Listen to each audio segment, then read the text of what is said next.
My name is Dr. Linda Baum. I'm a professor in the Department of Pathology and Laboratory Medicine, and today we're going to talk about the roles of cellular glycosylation in muscle function and disease. You may or may not have heard about this in one of your cell biology class, but most proteins and most lipids that end up on the surface of a cell or get secreted from a cell are modified by the addition of glycans. And these glycans can be N-glycans linked to asparagine residues on proteins, O-glycans linked to serine or threonine residues on proteins, long chains of glycans called glycosaminoglycans, and others like glycolipids.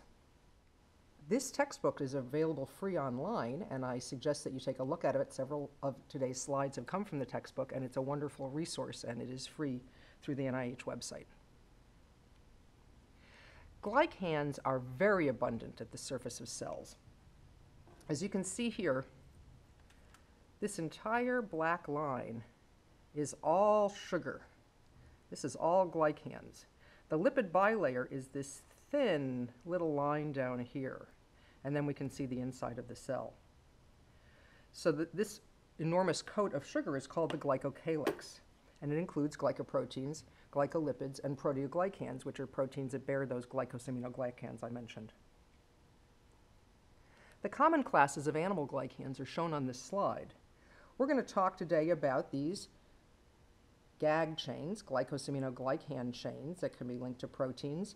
We're also going to talk today about O-linked glycans that can be attached to glycoproteins. But it's important to understand that there are many classes of glycans. And it's also important to understand that these glycans are added to proteins and lipids either co-translationally or immediately post-translationally as the proteins and lipids are being synthesized. So for instance, N-glycans are added, the initial structure is added in the endoplasmic reticulum, and then it's further elongated in the Golgi. Same for O-glycans. Glycosaminoglycans basically start in the Golgi, and as do glycolipids. And just to give you an idea of how big these glycan chains are, here is a protein moiety. The protein is in this maroon color, and this is a glycolipid-linked protein. And these blue structures are N-glycans. And you can see that the N-glycans are all about the same size as the actual protein itself, just to give you an idea of how enormous these sugar chains are and how they really pack on the cell surface. A different kind of glycoprotein is a mucin. A mucin is a long extended protein, and it has this long chain here that's modified with dozens of O-glycans. And this cartoon actually underrepresents the size of the glycans. Again, the glycans are enormous. So think of mucins as almost like a bottle brush, a big bristly stretch of glycans. Getting back to the N-glycans, you don't have to memorize everything on this slide, but I want you to understand that the addition of N-glycans occurs in a very precise stepwise fashion that's been figured out over many, many years. And every one of those steps has a different enzyme or set of enzymes that performs the structural addition that you see there. Even if you just look at the initial steps in N-glycan synthesis, you can see that there are dozens of genes. The genes are in red. There are dozens of genes that participate in just making the precursor of N-glycans, popping that precursor into the lumen of the endoplasmic reticulum, and then starting to add it to a nascent protein. And we found out about all of these dozens of enzymes through congenital disorders of glycosylation. These are diseases in humans. They're rare inborn errors of metabolism. They typically present when children are very small. They're very severe defects. And the glycosylation of cellular and secreted proteins are defective or even absent. And these syndromes are often very severe, sometimes fatal, and they cause dysfunction of nervous system. There's mental retardation involved, muscle. There's often failure of muscle development and gastrointestinal tract problems. And if we go back to this cartoon, you can see where every place that there's a red X, a patient has been diagnosed with a defect in one of those genes. So these children with these congenital disorders of glycosylation have helped us figure out how glycosylation occurs. And this was actually the subject of a movie, 2010, Harrison Ford. It was called Extraordinary Measures, and it was based on a true story, one of the first replacement therapies for children who lack proper glycosylation. In skeletal muscle, Glycosylation is very important. Again, remember that thick coat of sugars that we called the glycocalyx? The glycocalyx is not just a uniform coat of sugars. There's actually domains on the cell surface membrane that contain different types of sugars. So one would see different sugars at the neuromuscular junction and the sarcolemma, which is the membrane portion of the cell that binds to extracellular matrix. The glycans are very important for extracellular matrix connection. The glycans actually bind to proteins in the extracellular matrix. The glycans are very important for stabilizing the dystrophin glycoprotein complex and the eutrophin glycoprotein complex that you've heard about. They impact the organization of structures such as the neuromuscular junction. And by changing glycosylation, it's been shown that one can mitigate or ameliorate the problems in the model of Duchenne muscular dystrophy, the MDX mouse. So this is a very old figure from a paper in the 1980s.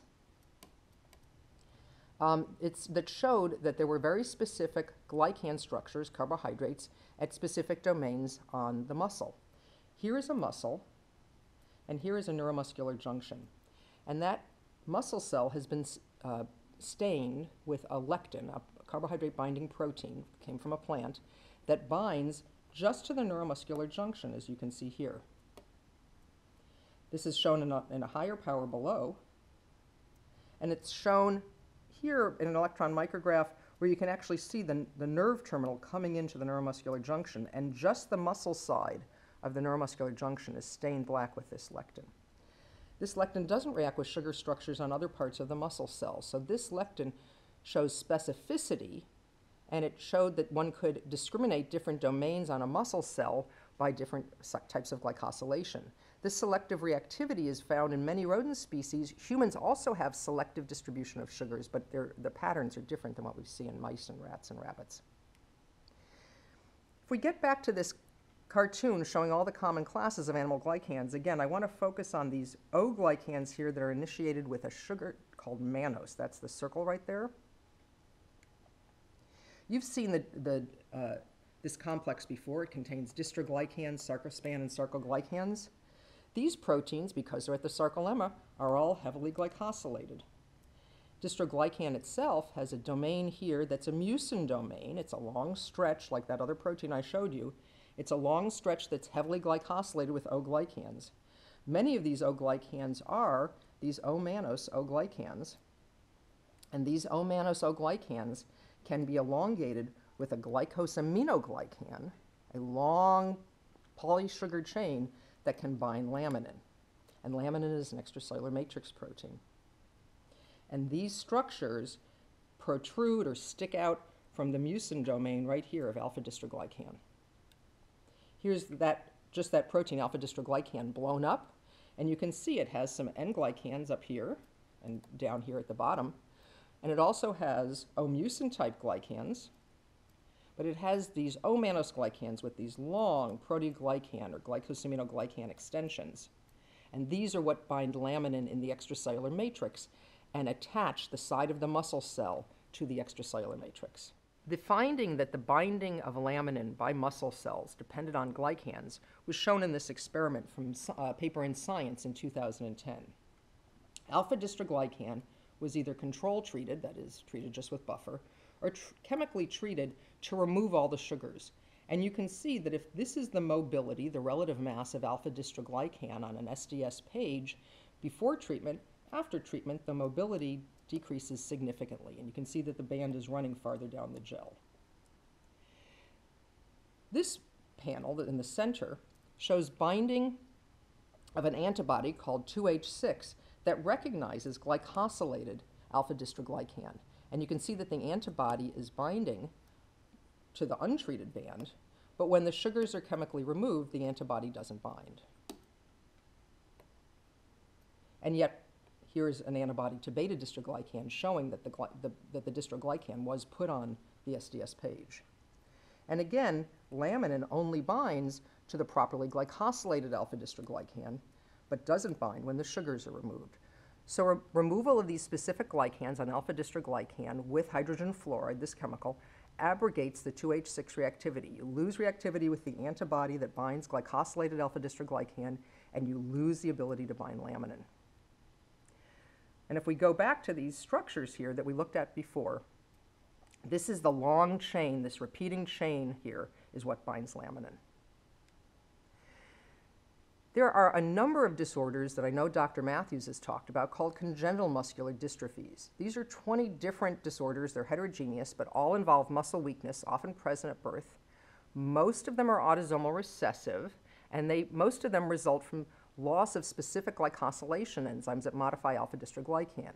So these are somewhat analogous to those congenital disorders of glycosylation that we mentioned, but they focus really on muscle because of these unique glycosylation features that we see in muscle.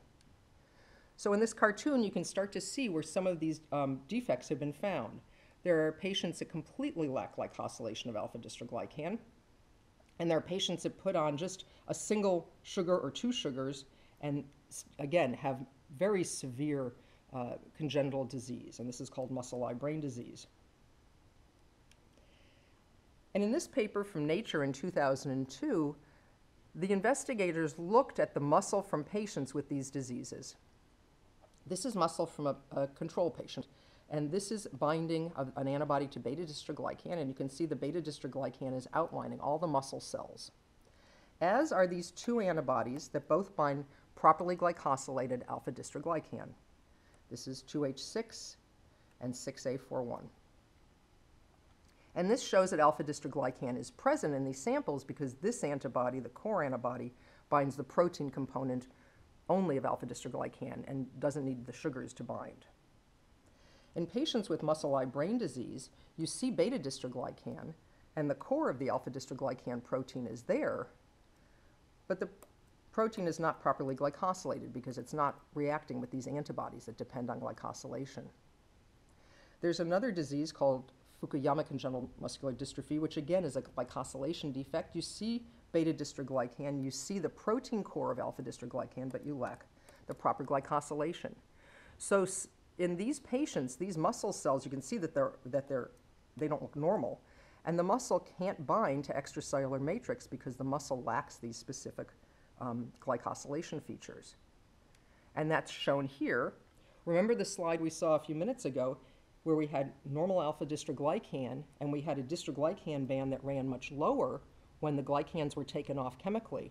Well, in this case, there was no chemical treatment. This is just where the bands, where the alpha-dystroglycan for this patient with muscle-eye brain disease runs, showing the loss of glycans. Similarly, for patients with muscle-eye brain disease, there's very little laminin binding to alpha-dystroglycan compared to the control. And binding of other extracellular matrix proteins, norexin and agrin, is also reduced. So the protein runs more quickly on SDS page because of the loss of glycans, and it doesn't bind these extracellular matrix proteins. On the right side, you'll see a binding curve of muscle extract from a patient with that Fukuyama congenital muscular dystrophy I showed you previously. You can see the control patients bind laminin, but the muscle extract from those patients with this muscular dystrophy do not. So again, it's not because the patients lack alpha-dystroglycan, it's because they lack the proper glycosylation of alpha-dystroglycan. And for all of the different defects that I've shown you so far, there are even more enzymes and more glycosylation factors that we don't understand. This is from a paper that looked at mutations in all the mutations that would impair the production of that glycosaminoglycan chain on alpha-dystroglycan. And you can see that there are mutations in N-glycosylation. There are mutations in genes that are known to affect alpha-dystroglycan, but other ones for which a function hasn't yet been found. There's other glycosyltransferases that seem to be involved that we don't even know about. So we have a lot of unanswered questions here in muscular dystrophies in terms of what sugars do.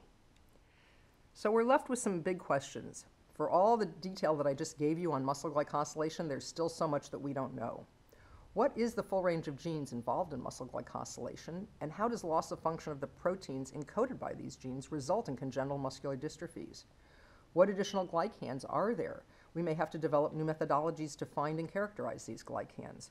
What proteins are modified by these glycans? I've talked a lot about alpha-dystroglycan, but it seems clear that there must be other proteins that are modified by these glycans as well. And what do these glycans do on these proteins? Are they also involved in extracellular matrix binding, membrane stabilization, and muscle cell function?